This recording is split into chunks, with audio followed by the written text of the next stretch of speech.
Welcome back. This is Behind the Message, the podcast. I'm Daniel. I'm Laura. All right, what are we talking about today? We're talking about Lamentations and lamenting. Yeah, there's not really a good, funny intro for that, is there? Not so much, no. It kind of makes me sad. Let's go.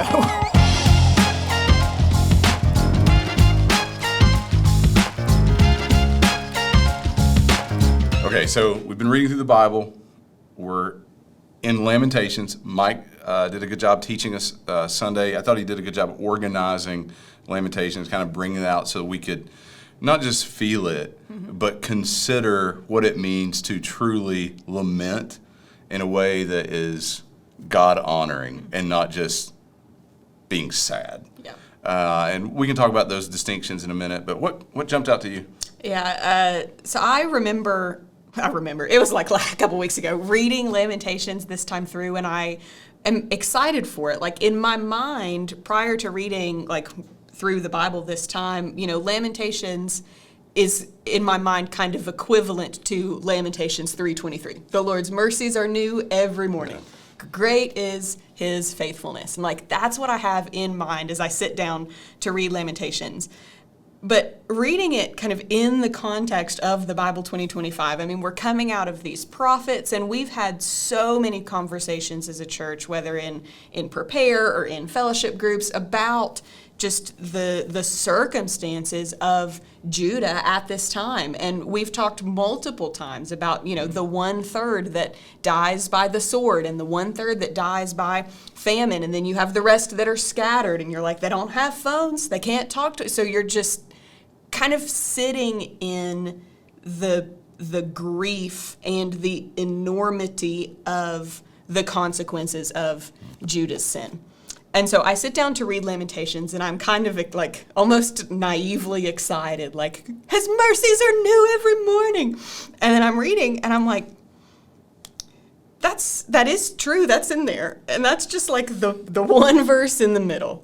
And then the rest of it, leading up to it and coming out of it, is still just this reminder of everything going on, the consequences, the rebellion, the weight of that. And I've been talking in several settings of, like, reading in Lamentations, reading in Ezekiel has made me kind of uncomfortable. And I've been thankful for everybody in our church and every setting I'm in where I say that, and the response back to me is, well, I think we're supposed to feel uncomfortable.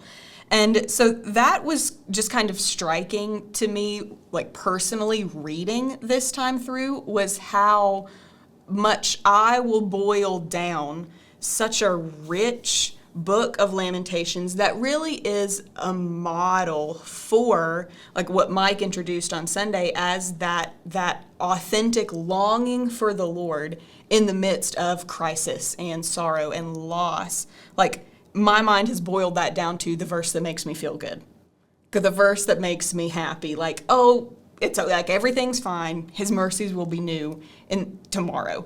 And I thought it was just a really helpful, I thought, like, to your point, I thought Mike did a really good job of even kind of bringing us back into the context of that, but then walking through these different aspects of lament that does acknowledge the reality of the situation. And it isn't just to try to brush it off and be like, well, that's not a big deal. But it is to say that whatever the circumstance is, whatever the earthly thing is not ultimate. It's the Lord that's ultimate. He is the one that we long for.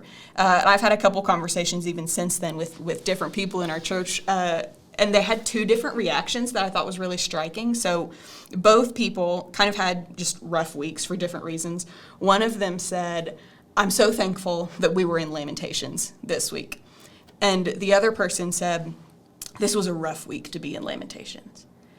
And I thought, for one, they felt sad. And so then they're reading Lamentations, and it's like compounding their sadness. But for the other one, they read Lamentations, and it gives them almost words for how to long for the Lord, how to look outside of the circumstances of the day. And I thought that was so helpful and just a good reminder for us that's not natural. Like, Lamentations 3 is going to say, but this I call to mind. Like, that's an active, like I have to go get it. It's not just there. It's not natural to me in my sin to long for the Lord. It's natural to let the crisis and the sorrow overwhelm me. It's natural to respond with pride and say, but I don't think I deserve this. And it's not natural to long for the Lord. And so those are a lot of words for your question, but those are the things that were striking me. Jump out. Yeah. Do you know any Debbies? Is that like a name of a person? Yeah. Do you know anybody named Debbie? I know several people named Debbie, yeah. Me too. This is in regards to none of you that are listening, or if you know a Debbie, not I assume her. you're talking about like a Debbie Downer kind of That's thing. where Yes. I'm going. Not the people that we know and love. You think the first Debbie that got like the downer, so when someone says they're a Debbie Downer, and they refer to the original OG Debbie that was a downer, what are they saying about this person? As if they're sad all the time and everything's like negative and pessimistic. Yeah, okay. So we got the same idea, all right. What is the difference between Debbie, the OG downer, and what we would see as a biblical lament? What's the difference between the two? That's a good question. I mean, I guess perspective. It's like Debbie is going to see everything kind of just filtered through, like, I said this in Prepare on Sunday, like, culturally we have such a main character syndrome. Like, everything, I am the main character in my story, and so everything that happens, the Debbie Downer sees just as a personal attack against me. Like, everything in my life is working against me. Nothing is going right, and it's filtering through such an immediate and personal perspective, whereas lament really sees things as they are placed rightly in light of eternity. Yeah. I think the key, Mike's final big idea, God-honoring lament, directs our focus towards Him in authentic worship. He gave a definition of lament. I don't remember the exact wording, but it is the authentic, in other words, the real longing for God in the midst of suffering or crisis or hardship or loss. Why do you think we say authentic longing? What are the other alternatives? Because I think we can have a shallow longing for my circumstance. Like God is a genie. Fix my circumstance. And I think that becomes more inward focus. An authentic longing becomes about who He is. Mm-hmm. It's trusting in Him. It's at Tri-Cities we say we exist for Him. It becomes about His namesake. And so you see your life about Him, not even about yourself. So what's happening in that setting is Debbie, the OG downer, right, is making the circumstances of her day, which I'm sure were hard, and maybe you're listening and you're going through one of the hardest seasons in your life, and you are sad, and you are experiencing hardship and loss. The truth is, if you're a professing Jesus follower, your hope isn't shaken. Now, think about that. Your joy isn't shaken.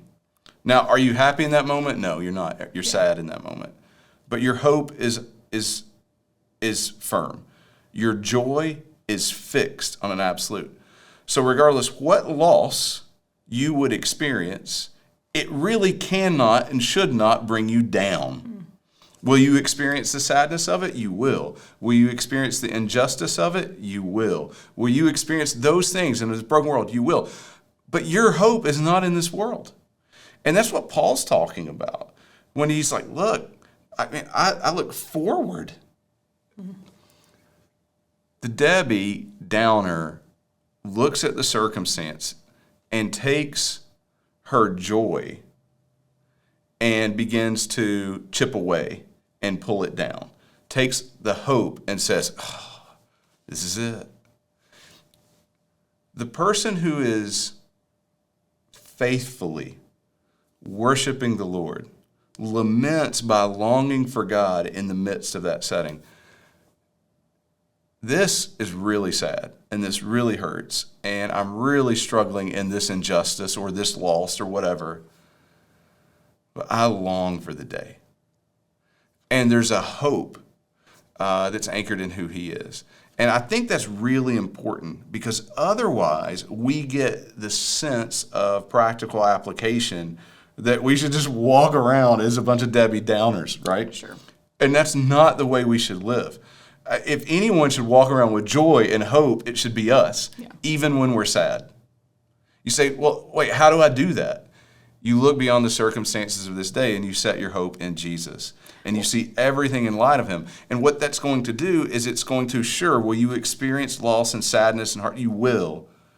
But your truth that you're anchored on is bigger. And that's a worship, because that's so different than the world that only has this. And when you live that way, that is an exaltation of the name of God, that you would trust in him above your own life and everything around it. The professing Jesus follower claims that. And so what you're seeing here in Lament is these people have lost everything. They've lost family, they've lost friends, they've lost their culture, they've lost their nation, they've lost their homes, they're slave, they've lost their freedoms, they've lost time. They've lost, it's a level of loss that we have not experienced, and not even close. We can't even really comprehend. That's right. And in this moment, their hope is still fixed in the Lord. He is their God. And there is a clear revelation that is designed, sovereignly designed, to bring their attention back to him, that they would know him.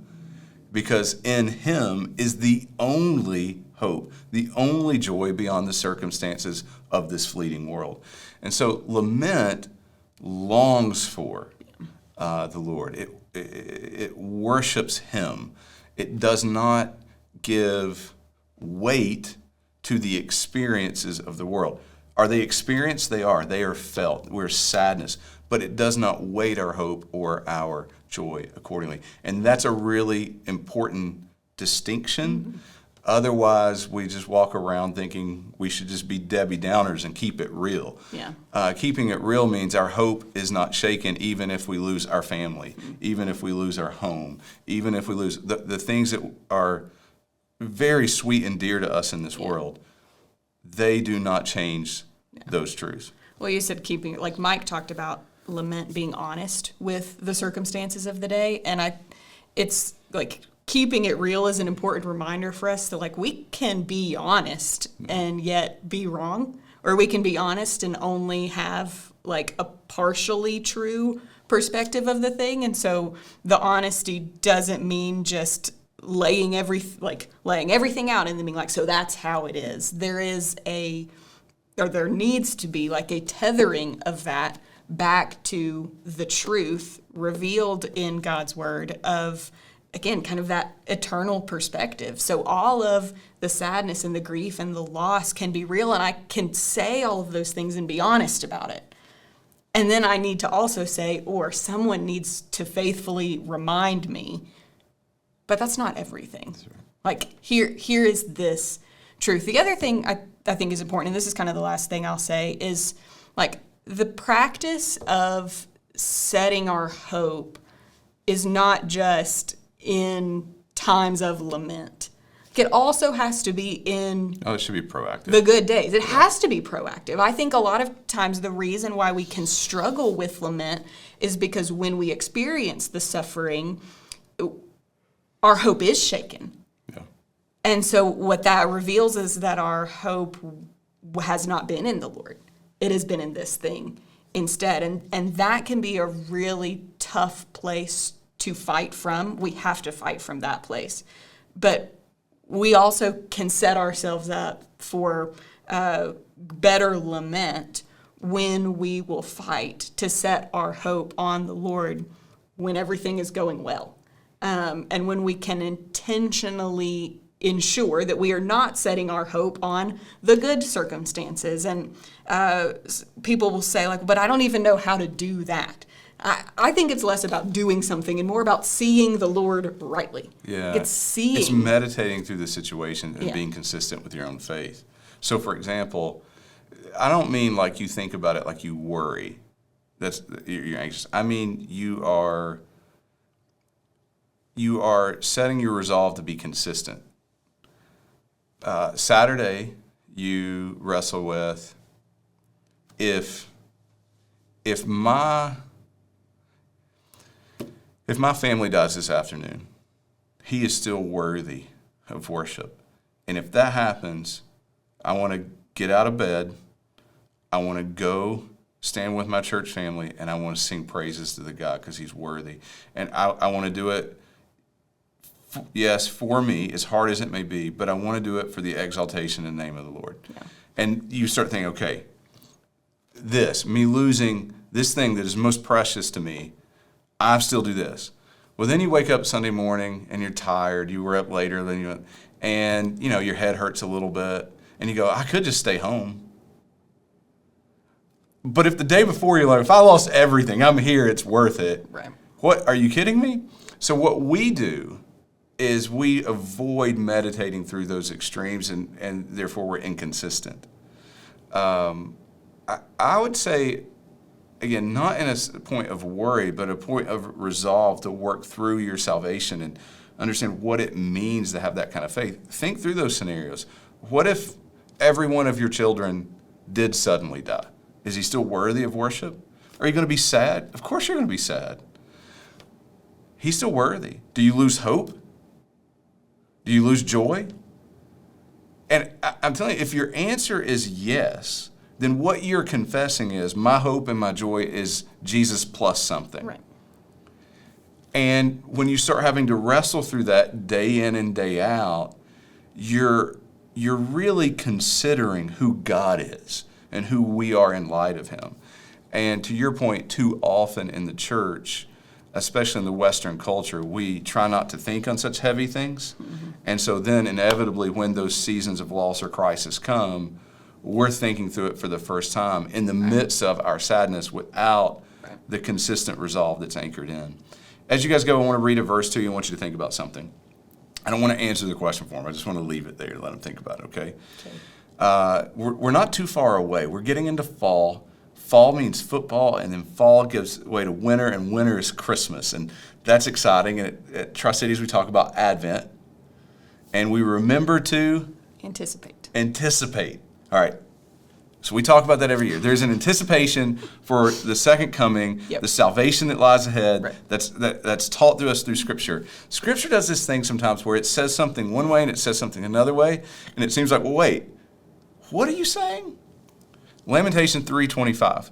The Lord is good to those who wait for him, to the soul who seeks him. That's an important verse, an important qualifier. Verse 26. It is good that one should wait quietly for the salvation of the Lord. Here's the question for you this week as you think about lament. How do we both wait quietly and anticipate faithfully? As a Jesus follower, what does it mean to faithfully wait quietly while anticipating? Just something for you to think about and talk about this week. We're in the middle of Ezekiel, big book, a lot of imagery. Excited about that coming up this week. Good stuff for our reading. We'll be in Ezekiel Sunday. We're almost done with the Old Testament. Can you believe it? It's close. It is close. Anything else? No. Talk about it. We'll see you next week. Bye.